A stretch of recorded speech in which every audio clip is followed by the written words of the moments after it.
How did you do that? He's a tech, he turned it on. Second. Okay, second. Any discussion? Yeah.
You can see what we did, so basically what we did, directly by CCC, so it blocked the CCD and sat with CCD for a while. And this is another thing that previous boards have done a lot. We're seeing a lot of quick claims. We've never had a problem. and per carry and CDD, there's no active claims in that area. Either way, we're gonna make our lawyer involved, their lawyer involved, for just a little bit more money. Just, even if we've done it in the past, doesn't make it necessarily the best way to do it. I'm looking for the best way to do it. The best way to do it is to make sure it's fitting there and there are no encumbrances. And I think, Yeah. So, One suggestion, maybe do a indemnification. Drive them to indemnify us, just get a document put together. Then you want to go through the research and all that. You get the same end. it's just with the document. Yeah, exactly. Simple. I'm for that. Okay, so let's amend the motion to accept the quick claim deed with a notice of indemnification. Does that work? Yeah. All right. All those in favor? Aye. Opposed? C, motion to authorize the issuance of a written notice of removal to two inactive members of the Communication Committee. Motion? Motion, Marco. Second, Katie. Discussion? basically, with the communications committee, we were unable to meet quorum for our first two meetings. Because of two committee members that aren't responding to, the meeting invites. They're unable to, whether they're unable to attend, or we just cannot get any response from them. So we want to be able to conduct the meeting and figure out, is it something that they're still interested in? And if it is, then let us know via this. And if not, then, that's fine, then we can move on to seeing if it's still available for the committee and if we might need to appoint another member in order to reach quorum. But I think this will be the first step, so we can try. Seems reasonable. Anybody have any objections to that? This is just a notice of removal, though. Did there was another step process after that, or did we just want to make it effective if they don't respond to the written notice? What's easier for you? Jacob, what was your suggestion on this? Because he's really helped us. So, yeah, this is in line with the consulting body. The draft letter is in the cover sheet as well. It does allow them a notice that this is their 30-day notice before removal. And it does end. This letter is written for June 15th. The next scheduled meeting is on July 7th. So if they make that meeting, or at least plan to start the communication to attend that meeting, then it does say that this would be resolved, so that they remain an active committee member. But as Katie mentioned, right now that committee has not been able to provide any action because they can't use it. Sure. Well, that's a problem. So, any other discussion? All those in favor? Opposed? Moving on to the motion to appoint an additional covenants committee member. Motion. Make a motion. Don? Second, Marco? Discussion? There was a lot of dialogue, a lot of emails back and forth with the board, with individual who had some issues with covenants and arcs and the processes and wanted to be quite involved with it. So a recommendation was put forward to him to perhaps sign up and to be on the committee. And he said he would like to be that. And that's Floyd. He's got a vast experience as an architect. And I think it'd be a valuable asset for covenants and arcs. I'd like to, they would put 6 on the board committee. I think it'd be good. Beneficial. Jacob? 15. 5-7. 5-7, so we're in the guidelines. Any other discussion? All those in favor? Aye. Votes on. Opposed? Okay. Now, motion to approve the Florida Foam Factory for Christmas in July event, for $9,999. Way to keep it under 10 grand. From CROA operating fund. Motion, So moved. Eric, second, Marco. Discussion. I think this is like a really creative event. However, I have 2 suggestions for it. Either these remaining funds, see if this can go under Canoa's budget, since this is a public event and it's open, to the community, which is great. Or we take the money that has already been donated and scale it down to that level, or already been sponsored, scale it down to that level. I just have a problem voting yes to spend these funds when at our last meeting, we were running April with a deficit of 30,000 and then year to date with a deficit of 20,000.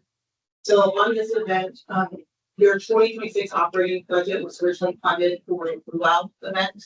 The committee opted to not hold that event and hold the Kick-Off the Summer Barbecue, which came in at about half of the overall cost. So those funds are where this is coming from.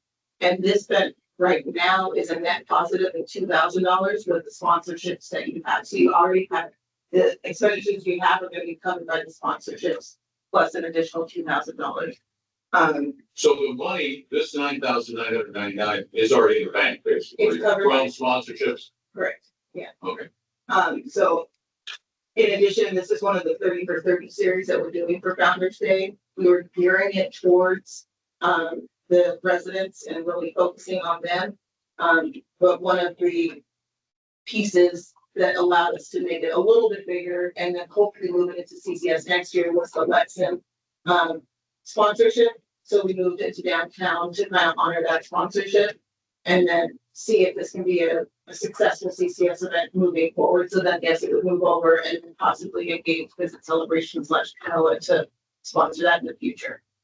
So it's a test. It's a test, yeah, but it was really part of the 30 for 30 series, so it's getting a lot of positive feedback and a lot more sponsorships than we expected.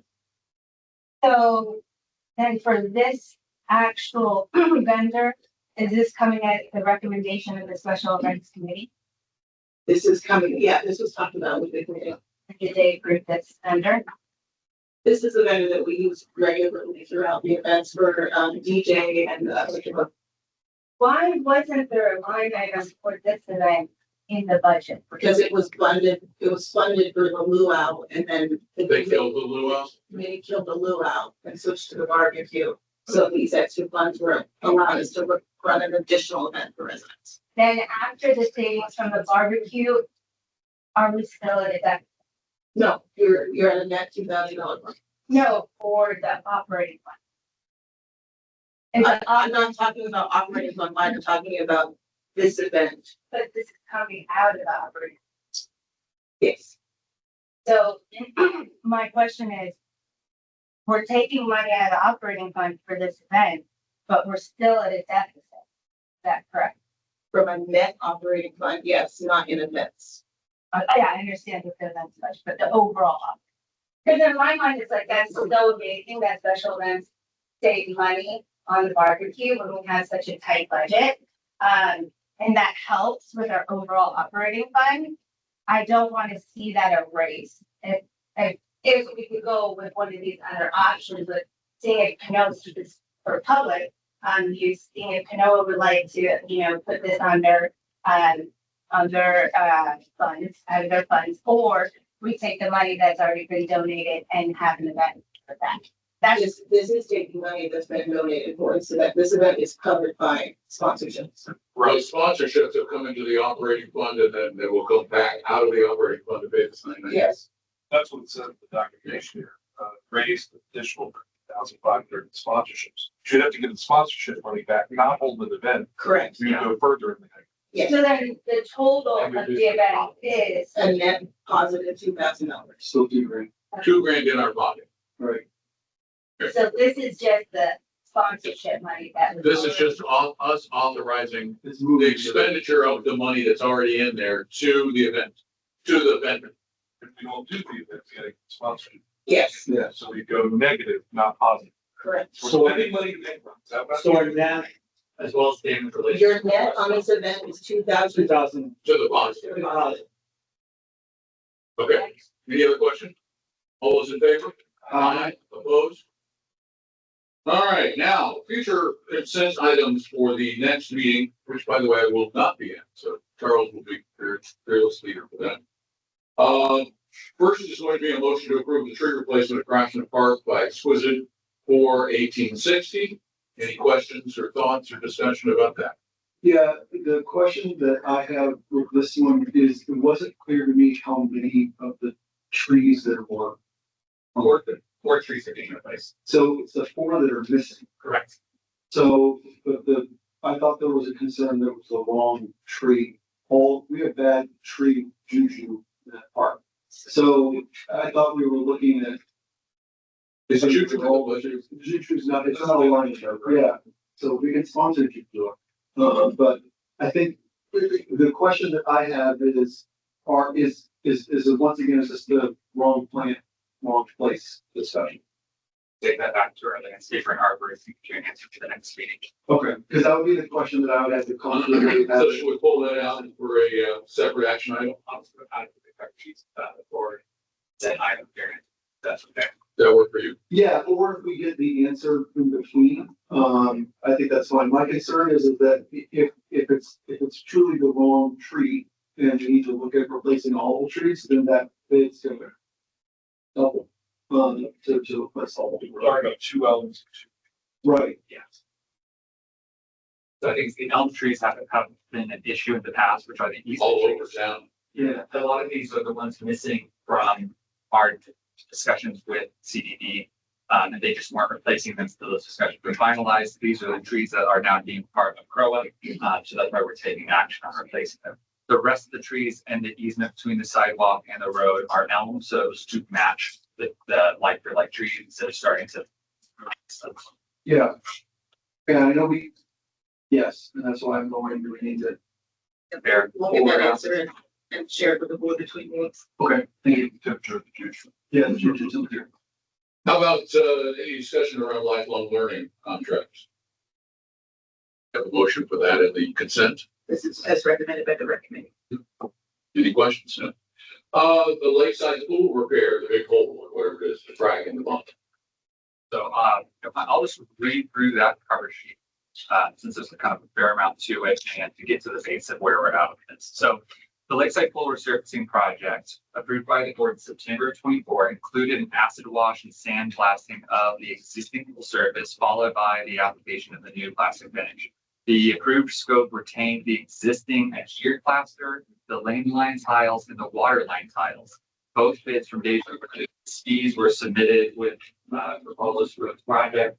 Subsequent investigation into the current plaster and delamination has indicated that the water intrusion associated with the existing lane line and water line tiles is likely the cause of the failure.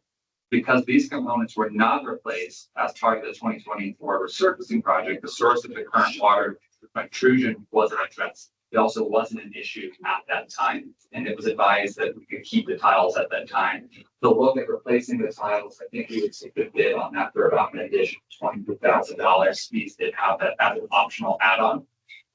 To correctly issue both Deja Vu and Skis have recommended a substantial, more extensive rehabilitation project that will work than the work that was performed in 2024. So it's not redoing the exact same work.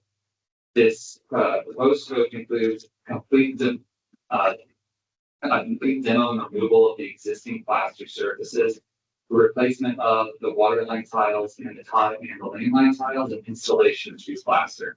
The additional measures significantly increase the project scope and cost compared to the 2024 resurfacing. Deja Blue has proposed a full rehabilitation of the project estimated between $60,000 and $80,000 and is offering a 20% goodwill contribution towards the repair, so they will last their bullet on the project. Spees has proposed a comparable rehabilitation project at an approximate cost of $49,000. A third bid is being solicited. We received one version back today. We were asked them to make the scope comparable. We expect that to be around that same amount. For context, the resurfacing and preparation refinishing scope for the 4 community pools in 2024 totaled $189,000. And the figure represents only the surfacing component of the pools. Most of the costs in the current is this demoing out all of the layers of plaster that have put on over the years. Lakeside is one of the 4 pools that was included in the bundled scope of 2024 and represents approximately a third of the resurfacing portion, or approximately $63,000 was spent on Lakeside Pool during that last project.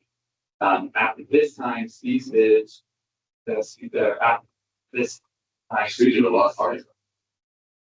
did not include the demo and removal of the existing plaster, replacement of the water line tiles and the lane lines, and that bid at that point was $84,000. And Deja is 60 to 80 for the demo and the repair, and they're gonna give us 20% off of that because they're being nice and because they did tell us to do it before. So they are doing the patch work right now. This patch is to make the pool usable, and we hope that we expect to bring the pool back online next week. With the 3 vendors that we're sourcing, this whole project would start mid-August, and we've already confirmed their availability for that time. So the pool will remain open during the part of the summer. That's the goal. Why the spread on 60 to 80? What's the differential?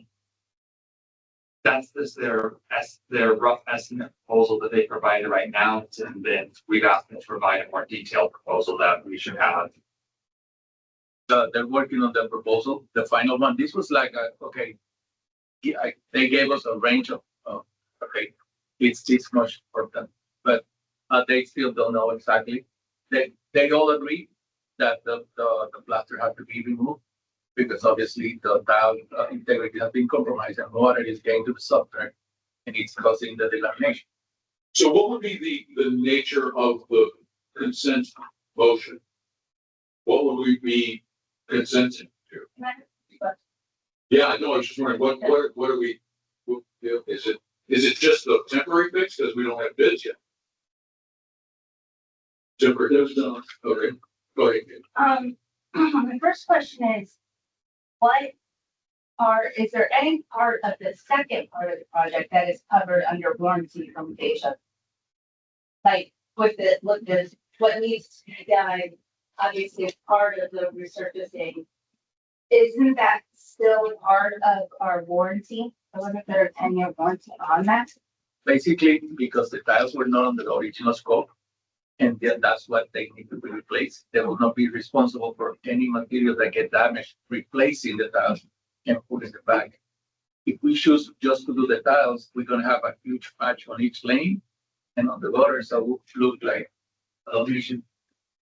The new plaster will not match the color of the other one, and there is no warranty that it will not leak again. I remember kind of when we first went about this project. And, there was a lot of discussion with the board on how we should proceed. Looking back, I feel like maybe it would have been better to kind of go the RFP route. I know Charles had mentioned that. And looking back, hindsight, whatever. So what I'm wondering is, would it make sense now for this repair to put it out to bid, to have an RFP? That way, when we look at all the bids from even these three, they can bid it. It'll come back more standardized and kind of for the board to kind of be able to look at it to see which option would be best. Yeah, we do it with RFP. Yeah, to piggyback off of that. If they're the ones that said you didn't need to mess with the tiles, right? So are we confident that they know what they're doing? So And why would we want them to go back in and do it again? They didn't do it right first time. Hold on, Joe. Yeah, that's a good question. Yeah, those are conversations that we've been having, yeah. Charles? Hey, Charles? yeah, can you hear me? Barely. Really, we're okay. Okay. Sorry, I had to cut off for an emergency. I agree with Katie, and I think an RFP would at least give us some consistency when we put this out to market. Because I think in hindsight, when we don't do it through an RFP, we get some asymmetrical bids, and I think for something like this, I mean, it sounds like management is willing to do it. I think that would be the best way to do this. And what is the projected cost of this, just out of curiosity? Do you have any rough estimates? Well, the estimates they have now are 60 to 150. The estimated cost is probably about 150 Do it correctly. And I think to your point, that we are recommending this to do this work with data. Our recommendation would be to do with speeds work with these other. So this should really be pulled out of the consensus. We'll pull it, we'll issue an RFP over you guys. Yeah, this should be out of the consent. So we'll pull that out of consent. Motion to approve Celebration High School swim team home meet closure.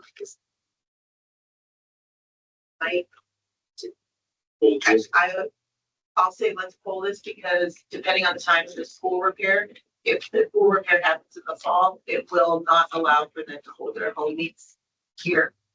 So hopefully we can get an RFP out issued and a project timeline quickly so we can let them know in a timely fashion. Okay, so we'll pull that out. And we'll communicate with them that what's happening. And then we have a very simple motion, which is less than $900 for some lights at Fountain Park. Anybody gonna have an issue with that? These lights are for the flagpole itself. There is some additional work taking place, or we're looking at for some of the monument lighting, so you may see another, light coming to board. Okay, how about the, Another light. how about the, motion for Founder's Day Entertainment Artists by Littman Entertainment? Is this the surprise thing? Yes, and Yes. So this is the resident only event. this is the resident only surprise that will be announced shortly, Any as soon as it's time. non-surprise spoiling questions? All right, so we're good with that? Okay. Quick Now, question. Occasion is our first discussion item. Whose is this? As for this to be on, this is something that I was hoping that we could, budget for next year, for 2027. I know we have, a great volunteer program with residents volunteering for a lot of events. And I was hoping that maybe we could have some sort of luncheon, or whatever, management thinks is appropriate to kind of like thank the volunteers. So I was thinking maybe, I don't know, around $1,200-$1,400 putting in the budget for next year to kind of like plan something like that. Because I mean, they really are helping us save a lot of money within the association, so I want to keep them happy. We will add that to the 27 budget. Do you have thoughts on that?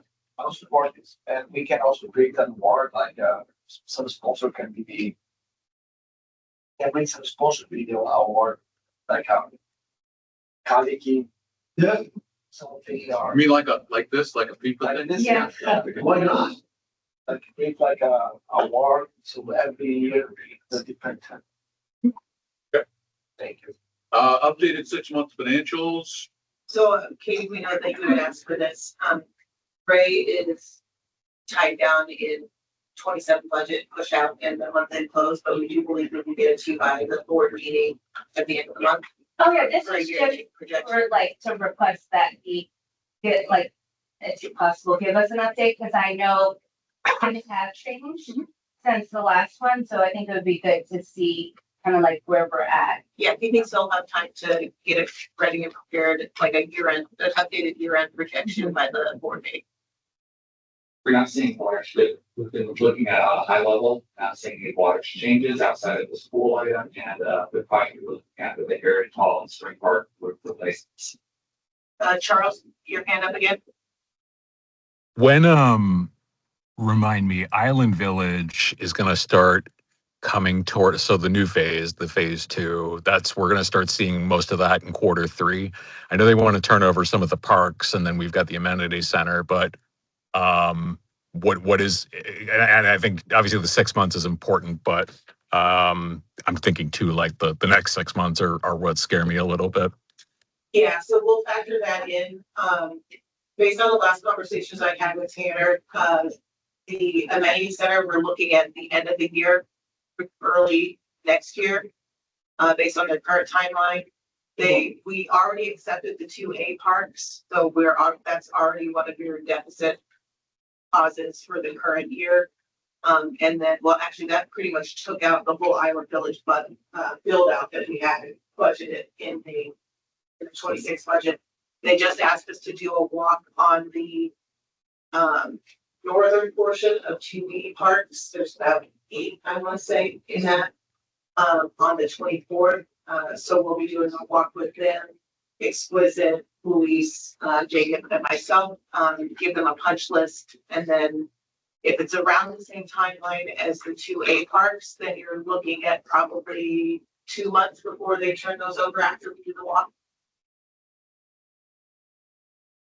Any other thoughts, questions? The only question I have on the, financials related to the Island Village piece.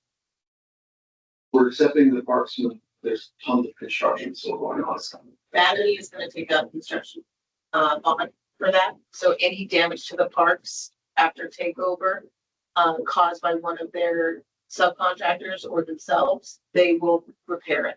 Amazing, okay, and that's what we had been hoping for all of this. I like that as an issue because Tanner is pushing for us to take them over. Because you see the parking, there's nothing around it. Yeah, they're not good at maintaining Yeah. things and they don't want to maintain things. They want to put it down and pass it along. So I expressed the concern that we had from phase one.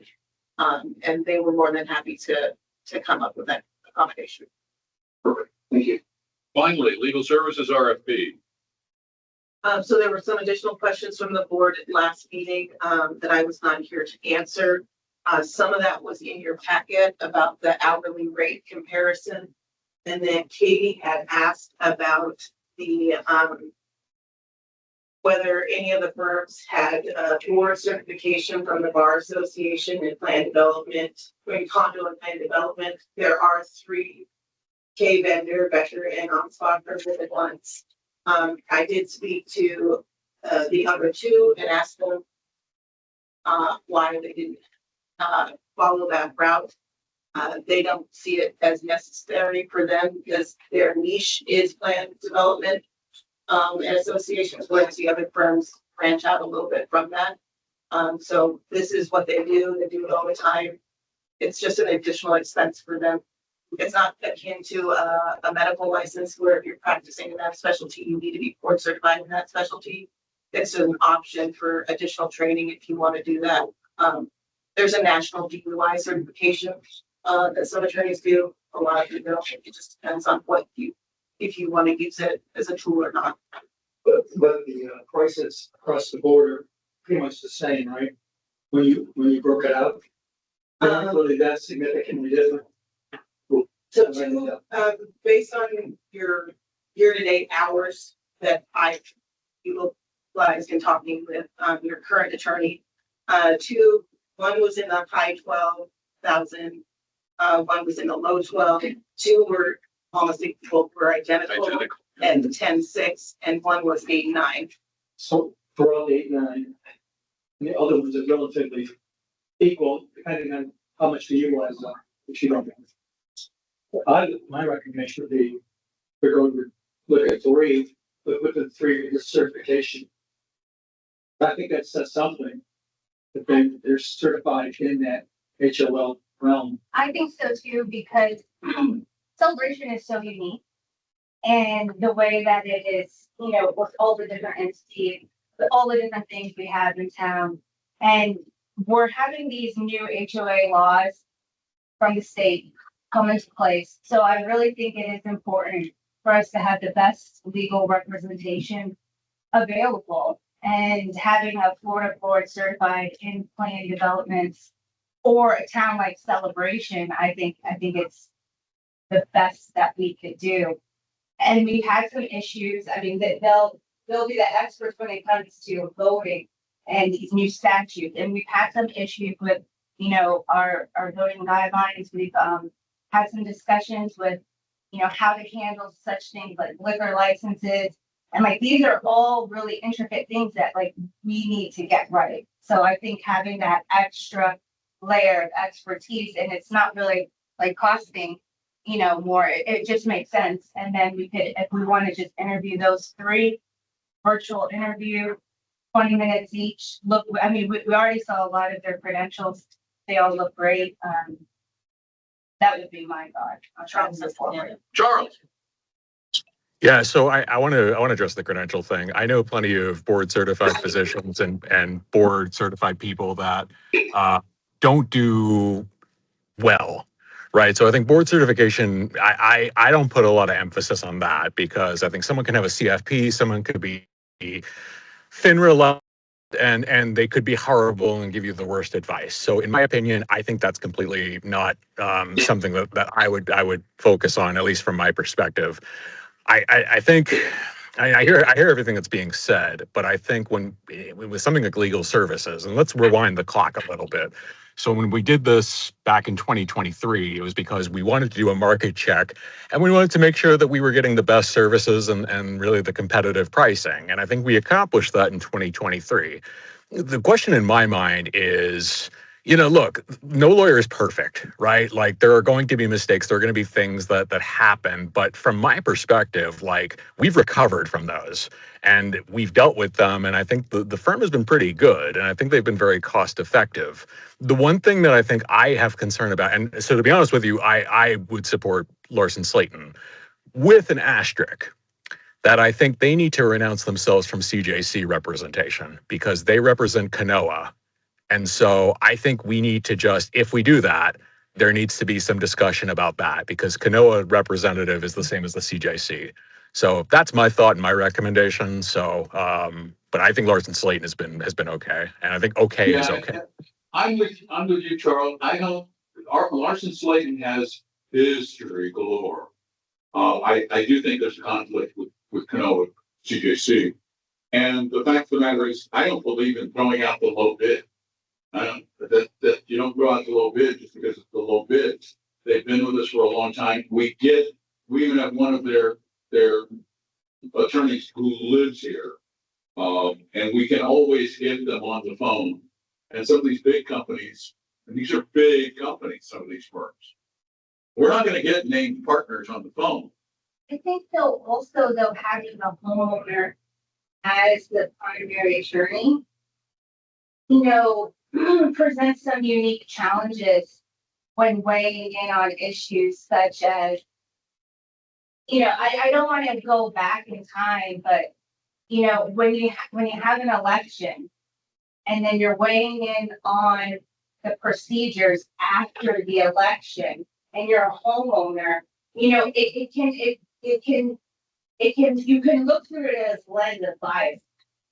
And I think if we could even eliminate that, that's also a positive as well. I can't see where the bias, but I would not vote in favor of getting rid of Larson in the interview process. If we, Yeah, oh, sorry, no, Charles. No, go ahead, Eric. I'm sorry. I think that so two pieces of this. One is that how complicated is the certification? Is it really just you pay a fee? No, there is continuous education, there's peer review, there is tests that you have to take. So it is one of the highest levels of certification that you can get. And approximately, we're going to say not all HOA attorneys do it. And it isn't appropriate for all HOA firms, especially ones that deal with like your smaller neighborhoods. Like that's not as nuanced. But technically, I looked into it and I think only 5% of attorneys in Florida have this certification because it is challenging to get. But in a town like Celebration, like that experience is warranted, in my opinion. Sure. I can, if you want to still interview, whoever, you can interview all 5. I was just trying to. I don't think we should kick anybody out at this juncture. Charles? Yeah, I think Don, you said it. I think this is one of those that I think there is cost element for sure, but when you have a stable relationship, and I think we can take this all the way back to the Grand Manors RFP discussion, right? Like there was a very large camp that was like, we don't want Grand Manors anymore, we want to get rid of them. But I think Eric said this when we did this. I think a while after. I think when he first got seated, it's something to this effect.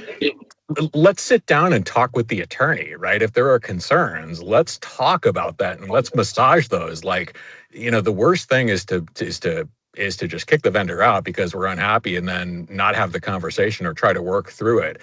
This is one of those relationships where I don't think it's that easy to just plug and play an attorney. We are, to your point, we are a complex organization, and I don't think an attorney is going to come in and be like, wow, this attorney is unbelievable.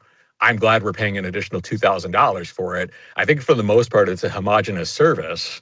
And I think we did the diligence, we went through the process. And I think the one thing, again, is the CJC thing that I really do get concerned about. But again, just my thoughts. Well, one thing I want to bring up is institutional knowledge. That is invaluable when you're dealing with somebody, having the knowledge of the community, having the history of all the things. There's a dollar amount that doesn't cover that in this discussion because you'd have to bring a new legal team up to speed on a number of things That's gonna increase the billable hours. Now we're paying more when we could have been paying the same. May I throw out an idea? Why don't we, in the July workshop, invite all five for 10 to 15 minutes apiece for a quick presentation, a 2 or 3 minute presentation, and then 10 to 12 minutes of quick Q&A to hear from all of them and to discuss the pros and the cons as they see it from their perspectives, and then we can make a better judgment come the July meeting. Does that work? I think that Good, works. good. The other question that I would have is, well, twofold. One is, are we backing up against the time frame on any of this? We're okay on the time frame piece. The second piece is that we already have multiple law firms. Because we have one, because Becker does elections, right? Yeah, it's Becker is your structure. so we kind of have multiple relationships already. There's nothing, I think it would be curious to me for some of these situations where we do have either conflicts or different areas. Like, do we divide out? It's good to get different opinions too. But I know that that creates a bit of a challenge too on who would go for what when. I don't know. I like the idea of bringing them in and doing it. I think that what I We've set an hour and 15 minutes aside out of the next workshop, so it'll run an hour and 30 minutes instead of, I think that 30 minutes. so this is extremely selfish, but I don't want them to come in and do the dog and pony show of everyone's. That's why I said 2 to 3 minutes with Picture them. on PowerPoint. You know, we tell us in plain English. We go to conversation. Yeah, What you can offer celebration. I don't want a brochure. I don't want a PowerPoint. I want a conversation. right. Does that seem fair? That seems fair. Charles? Yes, I put the heart emoji, yes. I didn't know you do a little heart. See, technology. Oh, that was Yes. very cute. Yes, heart. Thank you, Charles. Heart Yes, you you're- too. Europe made me soft, yes. All right, motion to adjourn. No, No, oh, I got something. you want to add something I else? want to add something. All right, go I ahead. want to give a quote. And you guys gotta guess who this is Okay. from. I'll try to do it in the voice. This is our priority. Now, one new thing, in my opinion, should happen, not one, until this building is addressed. To me, must absolutely be the priority. That will be my number one priority. You took notes? That was candidate forum. That was a candidate forum. And McDonald. Promise is made, promise is kept. That's my slogan when I run for president. You have my vote. Oh, wait, I am president. Oh. Motion to adjourn now? Thank you so much for that, Don. By the way, I'm not dressing like Eric.